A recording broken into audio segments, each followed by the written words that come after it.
CH21 तुम कहाँ हो Riya. Hello friends, hand waving. अब तक हमने पढ़ा है कि गौरव ने रिया को चैलेंज किया है कि इस सेमेस्टर में जो ज्यादा नो लाएगा दूसरे को उसकी हर बात माननी पड़ेगी। और पूरे कॉलेज में ये बात फैल जाती है कि कॉलेज के मिस्टर चार्म और मिस ब्यूटी के बीच चैलेंज हुआ है। अब आगे रिया और सिमर दोनों घर आ चुकी थी। सिमर परेशान होते हुए कहती हैं, रिया अब तुम क्या करोगी यदि तुम हार गई तो फ्लश्ड क्या तुम सच में उसकी। सिमर बस इतना ही कह पाई थी कि रिया उसकी बात को बीच में काटते बोलती हैं, क्या सिमी तुम मेरी दोस्त हो या फिर उस गौरव की जो उसकी साइड ले रही हो। सिमर रिया को गले लगाते हुए कहती हैं, अरे मेरी जान मैं तो बस मजाक कर रही थी, भला वो गौरव मेरी जान को कैसे हरा सकता है। और दोनों हंसने लगती हैं और दोनों साथ में डिनर करके अपने रूम में चली जाती हैं।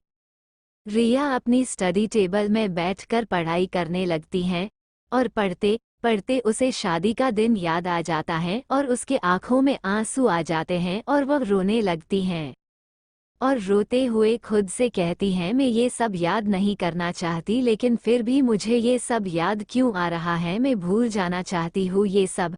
और टेबल में ही सिर रखकर बैठ जाती हैं और उसकी नींद लग जाती है। रुद्र के घर रुद्र सोफे में बैठकर लैपटॉप पर अपना कुछ काम कर रहा होता है, तभी अचानक उसके सामने रिया का चेहरा आ जाता और रुद्र रिया के बारे में लगता है। फिर थोड़ी देर बाद रुद्र किसी को कॉल करता है। कॉल उठने पर रुद्र बोलता है, कुछ पता चला कि वो कहाँ है। जिस पर सामने से एक आदमी बोलता है, बॉस अभी उसके बारे में कुछ भी पता नहीं चला, हम कोशिश कर रहे हैं। रुद्र गुस्से में उस आदमी से कहता है, तुम लोग एक लड़की के बारे में पता नहीं लगा सकते कि वो आखिर कहाँ है। सामने वाला आदमी डरते हुए कहता है, वो बॉस उसके बारे में किसी को पता नहीं है।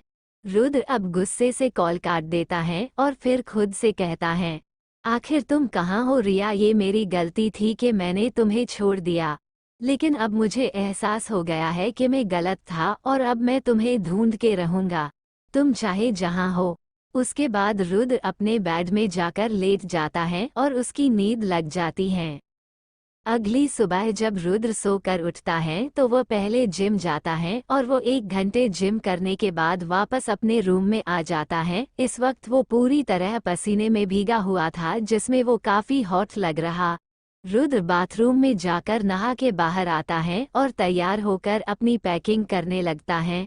पैकिंग करने के बाद रुद्र आरव, सत्यम और अमर को कॉल करके सिंह विला आने को कह देता है और कॉल काट देता। फिर वह अपनी कार लेकर सिंह विला के लिए निकल जाता है। थोड़ी देर बाद वह सिंह विला पहुंच जाता है।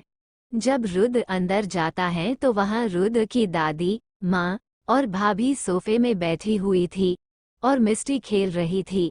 मिस्टी रुद्र को आता देखकर दौड़कर रुद्र के पास जाती हैं और उसे गले लगा लेती हैं। रुद्र मिस्टी को गोद में लेकर सबके पास आ जाता है और सोफे में बैठ जाता है।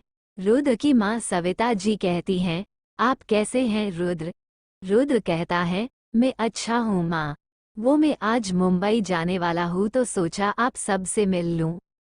जिसे सुनकर दादी कहती हैं, हाँ लेकिन अपने ख्याल रखना और खाना भी टाइम पर खाना। आप चिंता मत करो दादी, हम सब मिलकर इसका अच्छे से ख्याल रखेंगे। तो सबका ध्यान उस तरफ जाता है जहाँ से आवाज आ रही थी, जो कि आरव की थी, जिसे देखकर दादी स्माइल करने लगती है। और आरव, सत्यम और अमर जो एक साथ आए थे वो सब भी आकर बैठ जाते हैं। सीमा जी बोलती हैं, तो आप लोग भी जा रहे हैं साथ में। सत्यम कहता है, जी भाभी हम सब एक साथ रहने वाले हैं। अब दादी संतुष्ट होते हुए कहती हैं, चलो अब तुम लोग जा रहे हो तो मुझे इस नालायक की चिंता करने की कोई जरूरत नहीं है। अमर अपने मन में कहता है, चिंता आपको नहीं दादी, चिंता तो हमें करनी चाहिए कि हम लोग इसके साथ कैसे रहेंगे अनअम्यूज्ड। मिस्टी बोलती हैं, आप लोग कहाँ जा रहे हैं चाचू। रुद्र स्माइल करते हुए कहता है, हम लोग मुंबई जा रहे हैं बेटा। मिस्टी सवालिया अंदाज में, पर क्यों। रुद्र, क्योंकि हमें वहाँ अपनी पढ़ाई पूरी करनी है और अपना बिजनेस भी संभालना है। मिस्टी खुश होते हुए कहती हैं, तो मतलब मैं भी मुंबई जाऊंगी। रुद्र कहता है, हाँ बेटा, लेकिन अभी आप छोटी हो, जब आप बड़ी हो जाएगी न तब माना आप मुंबई में पढ़ाई करने। मिस्टी रूठते हुए, लेकिन अभी क्यों नहीं। रुद्र अब मिस्टी को समझते हुए, चलिए एक काम करते हैं, अभी हम चले जाए, फिर हम आपको भी वहाँ ले जाएंगे अपने साथ, ठीक है। मिस्टी खुश होते हुए, हाँ ठीक है। और फिर चारों अपनी अपनी कार से घर से निकल जाते हैं मुंबई के लिए। रिया अब उठकर कॉलेज के लिए तैयार हो जाती हैं। आज सुबह ही अवनी और माही भी अपने घर से गई हैं। सब साथ में मिलकर नाश्ता करती हैं और फिर कॉलेज के लिए निकल जाती हैं। चारों बिल्कुल ऐसी लग रही थी जैसे कि स्वर्ग की परियां हो। माना कि रिया बहुत सुंदर है, लेकिन ये तीनों भी कम नहीं हैं, ये तीनों भी बहुत सुंदर है और कॉलेज में इनके ग्रुप को एंजल ग्रुप के नाम से जाना है। और इनके ग्रुप में रिया इंटेलिजेंट, अवनी थोड़ी शांत और थोड़ी सी चुलबुली, सिमर तो पूरी पागल, ड्रामेबाज, चुलबुली, और माही जो किसी गुंडी से कम नहीं है। लड़के तो उससे बात करने में भी डरते हैं। तो क्या होगा आगे जब रुद्र और उसके फ्रेंड मिलेंगे एंजल ग्रुप से? कैसी होगी इनकी पहली मुलाकात, या फिर बनेंगे दुश्मन? जानने के लिए बने रहे मेरे साथ ऐसे पॉकेट एफएम पर। CH22 नौटंकी कही कि हेलो फ्रेंड्स, हैंड वेविंग। अब तक हमने पढ़ा कि रिया के ग्रुप को सभी एंजल ग्रुप के नाम से जानते हैं। अब आगे रिया और उसकी फ्रेंड्स कॉलेज में एंटर होती हैं और सभी बस उन्हें ही देख रहे थे। तभी कोई उन्हें पीछे से आवाज देता है, हेलो मिस रिया, तो कैसी हो तुम? जिसे सुनकर वो सभी पीछे पलट कर देखती हैं तो वहाँ गौरव होता है। गौरव रिया के पास आते हुए कहता है, तो मिस रिया तुम अच्छी तो ना? क्योंकि यदि तुम्हें कुछ हुआ तो फिर सेवा कौन करेगा? क्योंकि तुम तो वैसे भी मुझसे हारने वाली हो। और हंसने लगता है। गौरव को ऐसे हंसता देखकर रिया भी स्माइल करने लगती हैं और स्माइल करते हुए कहती हैं, मेरे हिसाब से तुम्हें अपनी सेहत का ख्याल रखना चाहिए, क्योंकि हर बार की तरह तुम इस बार भी सेकंड ही आने वाले हो। और रही बात मुझे पीछे करने की, तो वो तो सिर्फ तुम्हारे सपनों में ही पॉसिबल है। जिसे सुनकर गौरव चीर जाता है और रिया को फिंगर पॉइंट करते हुए कहता है, इस बार देखना तुम, और अपने दोस्तों के वहां से चला जाता है। रिया और बाकी सब ये देखकर हंसने लगते हैं। सुमन खुश होते हुए कहती है, रिया तुमने अच्छा जवाब दिया, इस बंदर को जब देखो तब बस उछटता रहता है। बंदर कहीं का, hear no evil, hear no evil, hear no evil. अब सभी हंसने लगते हैं और फिर सभी अपनी क्लास में आ जाते हैं। दूसरी तरफ रुद्र भी अपने दोस्तों के साथ मुंबई आ चुका है। मुंबई पहुंचने के बाद सभी रुद्र के विला में पहुंचते हैं, जहां राजवीर ने पहले ही सारी तैयारियां करवा दी थी। वो सभी विला के अंदर जाते हैं जो बहुत सुंदर था। अंदर आने के बाद रुद्र वहां की केयरटेकर नीना आंटी से मिलता है। नीना बहुत समय से इनके घर में सब कुछ संभालते आई हैं और रुद्र इन्हें बहुत मानता, क्योंकि जब रुद्र बचपन में मुंबई में रहता था तब नीना ही उसका ख्याल रखती थी। रुद्र कहता है, हेलो नीना आंटी, क्या आपने हमारे रूम तैयार करवा दिए? नीना कहती हैं, हे रुद्र बाबा, आप सभी के रूम तैयार हैं। रुद्र कहता है, आप हमारे लिए कुछ खाने को बनवा दीजिए जब तक हम फ्रेश होकर आते हैं। फिर रुद्र हॉल में जाता है जहां सब बैठे थे और सत्यम तो ऐसे पड़ा था जैसे कि किसी ने उसे बहुत धोया हो। रुद्र उनसे आकर कहता है, तुम लोग रूम में जाकर फ्रेश हो जाओ, तब तक आंटी खाने के लिए कुछ बनाती हैं। आरव सवालिया अंदाज में कहता है, लेकिन हमारा रूम कौन सा है? रुद्र कहता है, तुम्हें जो रूम अच्छा लगे तुम उसमें रह सकते हो, लेकिन मेरा छोड़कर। जिसे सुनते ही आरव, सत्यम और अमर एक दूसरे चेहरा देखते हैं और फिर ऐसे भागते हैं जैसे कि कोई मैराथन की रेस हो, एक दूसरे को पीछे छोड़ते हुए आगे निकलना चाहते हो। रुद्र हो इन्हें ऐसे देखकर हंसी आ जाती है। ये तीनों सभी कमरों को खोल खोल कर देखते हैं क्योंकि उस घर में कई सारे रूम थे। अब अमर को एक कमरा पसंद आता है और वो उसमें घुस जाता है और पलंग में लेट जाता है। सत्यम और आरव अब भी कमरे देख रहे थे। जब वो अमर के कमरे में आते हैं तो उन्हें भी वही कमरा पसंद आता है, लेकिन सत्यम उस कमरे को छोड़कर दूसरा कमरा देखने लगता है और आरव अमर को मस्का लगाते हुए कहता है, अमर तुम मेरे अच्छे भाई हो ना।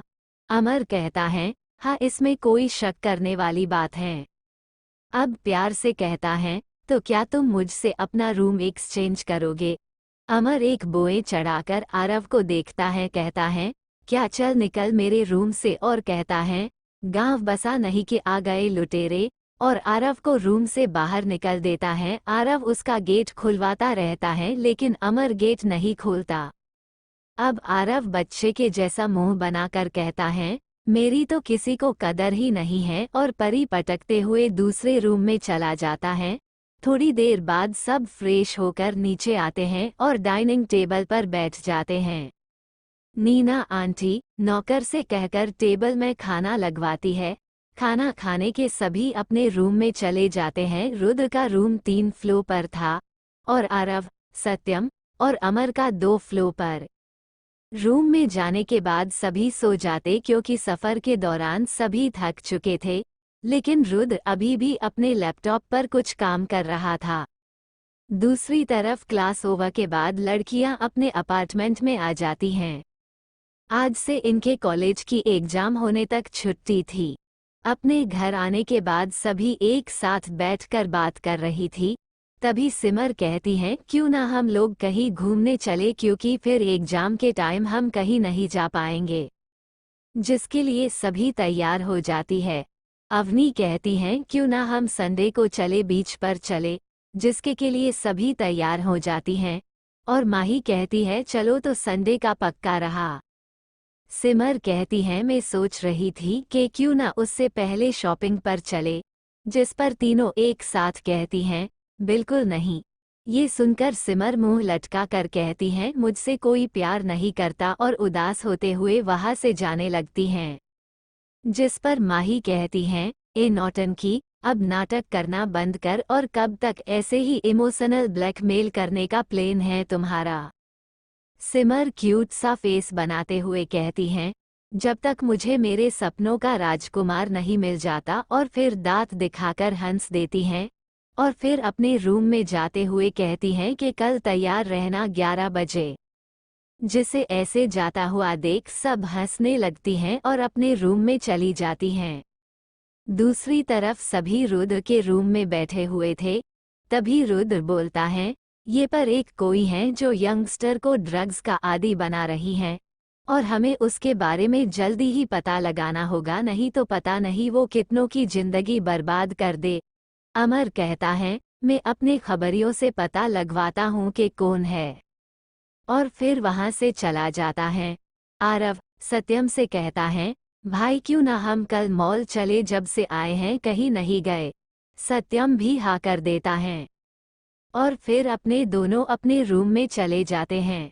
अगली सुबह सभी ब्रेकफास्ट करते हैं और आरव अमर से कहता है, अमर आज मैं और सत्यम मॉल जा रहे हैं, क्या तुम भी हमारे साथ आना चाहोगे। अमर कहता है, नहीं मैं नहीं आ सकता क्योंकि मुझे अभी बहुत काम है, और फिर सभी अपने अपने काम के लिए चले जाते हैं। आरव और सत्यम भी मॉल के लिए निकल जाते हैं। दूसरी तरफ सिमर और माही भी घर से निकल जाती हैं। तो अब क्या होगा आगे जानने के लिए बने रहे मेरे साथ सिर्फ